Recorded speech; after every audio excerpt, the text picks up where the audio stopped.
First, I would like to thank the organisers of the 2011 conference on Castoriadis at the Universidad Autónoma Metropolitana, Mexico, forgive my pronunciation, particularly Rafael Miranda and Marcelo Tovar, for inviting me to make this video for the conference. My best wishes to all the conference participants. Having attended 3 Castoriadis conferences here in Australia over the past 3 years, I can tell you that my own experience of such events has been extremely positive. I wish I could have been with you, but that's not possible. What I propose to do here is mainly to talk about my book on Castoriadis, Castoriadis, Psyche, Society, Autonomy, which was published by Brill in 2009. I'll also mention briefly some of the work on Castoriadis I've been engaged in since completing the book. In the years since Castoriadis' death, we've witnessed the emergence of international terrorism and the war against it as a profound force affecting our lives. We've seen a major financial crisis plunge economies around the world into recession. We've seen the European community struggling to prop up governments weighed down by unsupportable debt, and in so doing engaging in the precarious and perhaps impossible balancing act of preserving the status quo at the same time as solving, or at least appearing to address, the underlying problems that led to the crisis. And recently we have seen the so-called Arab Spring, with its mixture of revolutionary passion and renewed hope for increased freedom and democracy, alongside the self-serving actions of Western and Middle Eastern governments intent on ensuring that the end point of the process remains conducive to their political and economic aims. No doubt Castoriadis would have had fascinating things to say about all of these developments, and as a reader of Castoriadis, I find myself inspired by his work to reflect upon them in a manner sympathetic to the political and philosophical aims he championed. Of course, what interests me most about such developments is their relation to the project of autonomy. There's a tendency in public political discourse, especially that which emerges from official sources, to view major political and economic developments such as the ones I've highlighted as though they represented a series of battles between the forces of democracy and its anti-democratic enemies. In keeping with Castoriadis' analysis, I find myself objecting that the so-called democratic forces do not really deserve that name, and that the first problem for democracy is not to combat its anti-democratic foes, but to remake itself as a true democracy rather than a sham one. All of these issues interest me, and I've written one article on the Castoriadian understanding of political autonomy and democracy, which will appear in the journal Thesis 11 in 2012. However, I have to tell you that such considerations are not the focus of my book. My book is a search for clarity with regard to foundations. It asks the difficult philosophical questions raised by Castoriadis' work and hopes to come to useful and lucid conclusions about them. It is an introduction to Castoriadis' ideas, or that portion of his thinking that emerged properly from the writing of Marxism and revolutionary theory and the imaginary institution of society, and continued up to his death. But it's also a critical examination of these ideas, an attempt to uncover the philosophical underpinnings of his thought and assess the validity and value of the answers he offers to the questions he himself poses. It's my hope that, apart from the intrinsic interest of these deeper philosophical issues, such an examination will leave the reader better equipped to apply Castoriadis' ideas in whatever field or context they might choose. This hope is based on my wish, which I believe, or my belief, which I believe Castoriadis shared, that it's important and valuable to be as lucid as possible about one's fundamental concepts and assumptions, to know as clearly as possible their weaknesses as well as their strengths.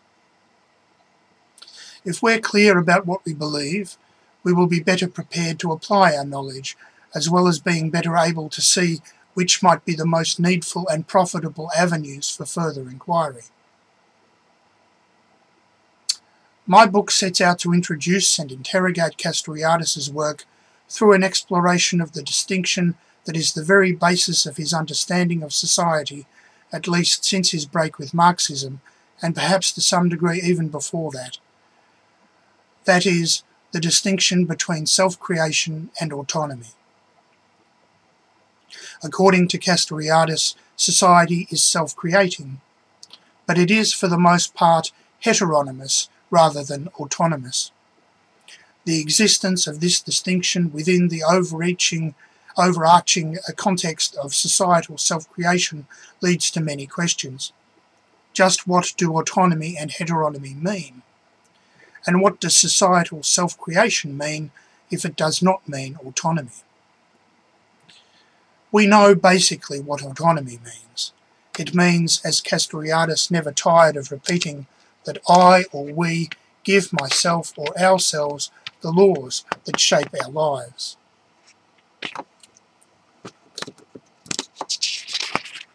Further, it means that this giving of laws is done lucidly, in the clear knowledge that this is what one is doing. This means that I know I am the author of these laws and accept the responsibility that goes with this authorship.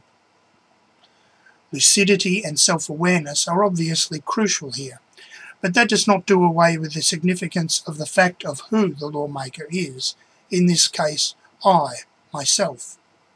Heteronomy, as the antithesis of autonomy, signifies that the law is given by an other. We may think we know who this other is, the powerful, the rulers. But this is not what Castoriadis meant, or not only this. For these rulers both borrow their authority and power from elsewhere, and do not act in their own names alone. For the most part, they do not see themselves as the ultimate authors of the laws they seek to impose on others, and so they are not themselves any more autonomous than those they rule over. On the contrary, they too are heteronymous. So who is their other?